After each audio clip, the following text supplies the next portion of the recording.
ஐயனார் துணை சீரியல்ல டுடே எபிசோட்ல நம்ம பாண்டிய இருந்துட்டு நம்ம வானதிக்கிட்ட பேசிட்டு இருக்காங்க. எப்படிடி உங்க அம்மா வரை உங்க அண்ணன் கிட்ட ஃபோன் பண்ணி கண்டபடிக்கு பேசிட்டு இருக்காங்க. என்ன இதெல்லாம் அப்படின்னு சொல்லிட்டு கேட்கவும், ஆமா பாண்டி, எங்க அம்மா சொல்றது எல்லாமே உண்மைதான். நான் ப்ரெக்னெண்ட்டாக தான் இருக்கேன் அப்படின்ற மாதிரி வந்து சொல்லிடுறாங்க. நமக்குள்ள தான் ஒன்றுமே இல்லையேடி, அப்போ எப்படி நீ ப்ரெக்னென்ட் ஆக முடியும் அப்படின்னு சொல்லிட்டு கேட்கவும், நம்ம 2 பேரும் தான் லவ் பண்ணிகிட்ருக்கோம்ல, நீ சொல்கிறதெல்லாம் புரியுது, அதுக்கும் இதுக்கும் என்னடி சம்மந்தம் அப்படின்னு சொல்லிட்டு கேட்கவும், ஆமாம் பாண்டி, நீயும் நானும் லவ் பண்ணுறோம், அதனால் நம்ம வயிற்றில் ஒரு பாப்பா வளர்ந்துட்டுருக்கு, நீ அந்த குழந்தைக்கு அப்பாவாக போகிற, கங்க்ராச்சுலேஷன் அப்படின்ற மாதிரி வந்து சொல்கிறாங்க. பாண்டிக்கு ஒன்றுமே புரியவே இல்லை. நீ சொல்கிறதெல்லாம் எப்பிட்ரி அப்படின்னு சொல்லிட்டு கேட்கவும், அப்படின்னா நீ என்ன சந்தேகப்படுறியா பாண்டி? நான் சந்தேகம்லாம் படலடி, நீ சொல்கிற லாஜிக்கு தான் இடிக்குது அப்படின்ற மாதிரி சொல்லிடுறாங்க. அதுக்கடுத்துதான் நீ ஊருக்கு வா பாண்டி, மற்றதெல்லாம் பேசிக்கலாம், நீ அப்பாவாக போகிறது மட்டும் உண்மை பாண்டி அப்படின்ற மாதிரி வந்து சொல்லிடுறாங்க. எதுவுமே புரியாமல் இந்த பக்கம் மண்டை காஞ்சு போய் பாண்டியன் உட்காந்துட்ருக்காரு. அதுக்கடுத்து தான், அண்ணன் நீ எதுக்காகவும் டென்ஷன் ஆகாதண்ணா, அமைதியாக இருண்ண, நான் போய் அவனை என்ன ஏதுன்னு பார்த்துட்டு வரேன் அப்படின்னு சொல்லிட்டு சோழன் பாண்டிக்கிட்ட வரவும், பல்லவன் இருந்துட்டு தண்ணி எடுத்து, அண்ணன் முதல்ல நீ குடி, டென்ஷன் ஆகாத அப்படின்னு சொல்லிட்டு தண்ணி எடுத்து கொடுக்குறாங்க. அதுக்கடுத்து தான், டே பாண்டி அப்படின்ற மாதிரி சொன்ன உடனே பாண்டியன் ரொம்பவே பயந்து போகிறாரு.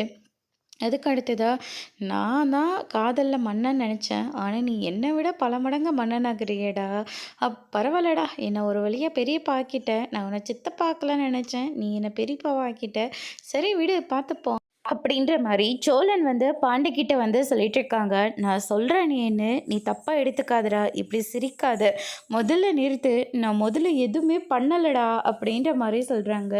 டே பாண்டி, நான் உன்னை என்னமோ நினச்சேன்டா, ஆனால் நீ பொய் சொல்கிறதுக்கும் ஒரு அளவு இருக்குது, எதுவுமே பண்ணாமலையா அவள் ப்ரெக்னெண்ட்டாக இருக்குன்னு சொல்லிட்டு இருக்காங்க.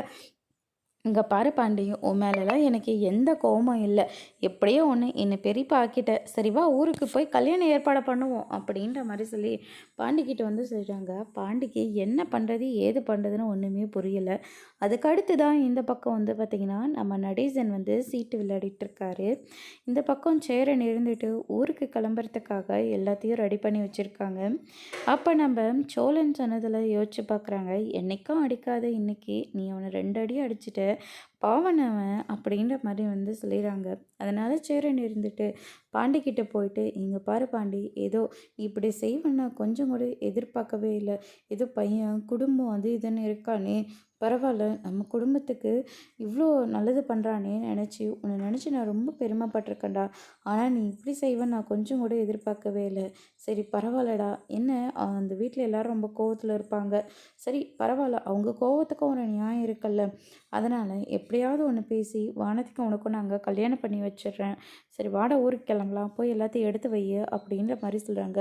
ஏன்டா அப்படி பார்த்துட்ருக்க, என்கிட்ட ஏதாவது நீ சொல்லணுமா, ஒன்றும் இல்லைண்ணே அப்படின்னு சொல்லிட்டு அங்கேருந்து கிளம்பி போயிடுறாரு. இந்த பக்கம் சீட்டு விளையாடிட்டுருக்காரு நம்ம நடேசன். அவங்களுடைய ஃப்ரெண்ட்ஸ் எல்லாருமே இருந்துட்டு, ஆமாம் சென்னையில் போய் செட்டில் ஆனியா, அங்கே வீடு ஏதாவது வாங்கி வச்சுருக்கியா அப்படின்னு சொல்லிட்டு கேட்கவும், அரண்மனை கோட்டையே இருக்குடா, இந்த 3 லாரி, ஒவ்வொரு லாரியும் ஒவ்வொரு இதுக்காக போயிட்டு வந்திருக்கு, எனக்கு எல்லா பாஷையுமும் தெரியும் அப்படின்ற மாதிரி வந்து சொல்லிட்டு இருக்காங்க. இங்கிலீஷு, மலையாளம் இப்படி எல்லா பாஷையும் தெரியும்டா அப்படின்ற மாதிரி சொல்லிட்டு இருக்காங்க. அதுக்கு அடுத்து தான் வந்து பார்த்திங்கன்னா, நடேசனோட மச்சார் வராரு.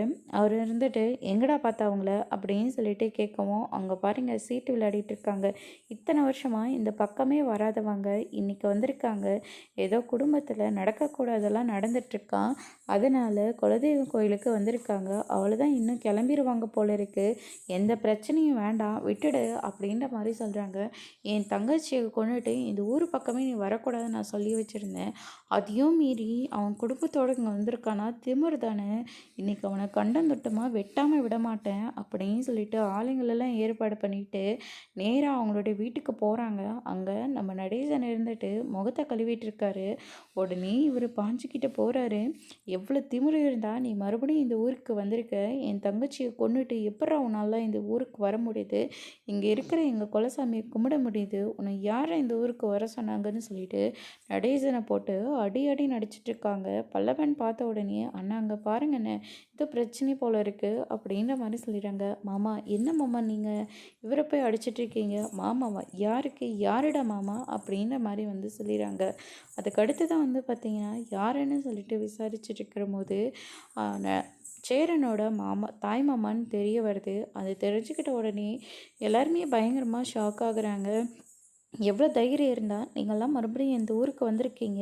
வர வேண்டான்னு சொல்லியும், எதுக்காக இந்த ஊருக்கு வந்தீங்கன்னு சொல்லிட்டு பயங்கரமாக சத்தம் போடுறாரு. அதுக்கு அடுத்ததா, நான் உன் தங்கச்சியை கொன்னதை நீ பார்த்தியா? இங்கே பாரு தேவையில்லாம வார்த்தையை விட்டுட்டு இருக்காத. பின்னாடி நீ ரொம்ப வருத்தப்படுவ. நான் யாரையும் கொலை பண்ணலை அப்படின்ற மாதிரி சொல்கிறாங்க. நீ தான் கொலை பண்ணணுன்னு சொல்லிட்டு ஊரே சொல்லுதேடா. மறுபடியும் இந்த முகத்தை வச்சுக்கிட்டு நீ இங்கே வந்த மரியாதையாக போயிடு அப்படின்ற மாதிரி வந்து சொல்லிடுறாங்க. அதுக்கு அடுத்ததா சோழன் இருந்துட்டு அடிக்கிறதுக்காக போகிறாங்க. சோழனையும் பிடிச்சி எல்லாருமே அடித்து விட்டுடுறாங்க. சேரன் இருந்துட்டு எல்லாரையும் தடுக்கிறாங்க. உங்களுக்கு என்ன இப்போ? நாங்கள் இந்த இடத்த விட்டு போனோம் அவ்வளோதானே, நாங்கள் போயிடுறோம் அப்படின்ற மாதிரி சொன்ன உடனே சோழன் இருந்துட்டு, நாம் ஏன்னா போனோம்? அன்னைக்கு எங்கள் அம்மா செத்து போனாங்களே, யாராச்சும் பிள்ளைங்க அனாதையாக தவிப்பாங்களே அப்படின்னு சொல்லிட்டு யாராச்சும் கூட்டிகிட்டு போனீங்களா? யாருமே கூட்டிகிட்டு போகலையே, எங்களை அப்படியே விட்டுட்டு தானே போனீங்க அப்படின்ற மாதிரி வந்து சொல்லிடுறாங்க. யாரடா கூட்டிகிட்டு போல? நாங்கள் எவ்வளோ தூரம் கேட்டோங்க தெரியுமா? ஊர் முன்னாடி உட்கார வச்சு, எங்கள் கூட வந்துடுறியா இல்லை உங்கள் அப்பா கூட இருக்கீங்களான்னு சொல்லி கேட்டதுக்கு, நாங்கள் எங்கேயும் வரல, நாங்கள் எங்கள் அப்பா கூடவே இருக்கன்னு நீங்கள் தான்டா சொன்னீங்க. அதனால தானே நாங்கள் உன்னை கூட்டிகிட்டு போகல. உங்களை அப்படி விட்டுட்டு போனோன்னு எங்களுக்கு என்ன தலையெழுத்தாடா? அது இந்த கொலைகாரனை நம்பிட்டு அப்படின்ற மாதிரி வந்து சொல்லிடுறாங்க. அதுக்கு அடுத்து தான் வந்து பார்த்திங்கன்னா, ஆனது ஆகிப்போச்சு. இதுக்கு மேலே ஒன்றும் பண்ண முடியாது. தேவையில்லாமல் பேசிகிட்டு இருக்காதீங்க அப்படின்ற மாதிரி வந்து சொல்லிடுறாங்க.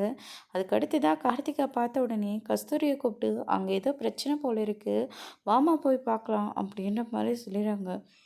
இதுங்க குலதெய்வம் கோயிலுக்கு வரேன்னு சொன்னபோது எனக்கு நல்லாவே தெரிஞ்சு போச்சு. ஏதாவது ஒரு பிரச்சனை இழுப்பாங்கன்னு. இதோ பிரச்சனை இழுத்து வச்சுட்டாங்கல்ல அப்படின்ற மாதிரி வந்து சொல்லிடுறாங்க. இதுவா? இது அந்த சேரனோட தாய்மாமன் அப்படின்ற மாதிரி வந்து சொல்லிடுறாங்க.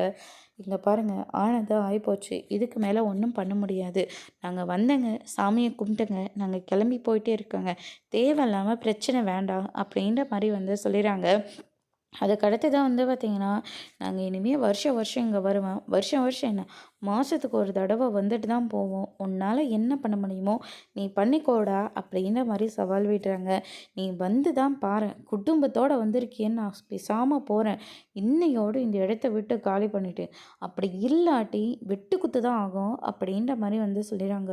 முடிஞ்சால் கை வச்சு பாருங்கள் பார்க்கலாம் அப்படின்னு சொல்லிட்டு மறுபடியும் சண்டையை ஆரம்பிக்கவும், நிலா இருந்துட்டு, இங்கே பாருங்கள், இருக்கிற உறவாச்சும் நீங்கள் காப்பாற்றிக்கோங்க, இல்லாட்டி அவங்க தனியாக தான் இருப்பாங்க, ஏன் இப்படிலாம் சண்டை போட்டுக்கிறீங்க அப்படின்னு சொல்லிட்டு நிலாவும் ஒரு பக்கம் எல்லாருக்கும் சமாதானம் சொல்லிட்டு இருக்காங்க.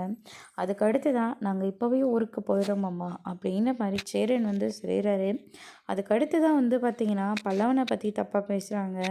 என் தங்கச்சி செத்து போன உடனே இன்னொருத்தையை கல்யாணம் பண்ணி கூட்டிகிட்டு வந்தான், அவள் பெற்று போட்டதான் அந்த பையன், அவளையும் இவன் கொன்னுட்டான் அப்படின்ற மாதிரி வந்து சொல்லிடுறாங்க. பல்லவன் இதை கேட்டு ரொம்பவே ஃபீல் பண்ணுறாங்க.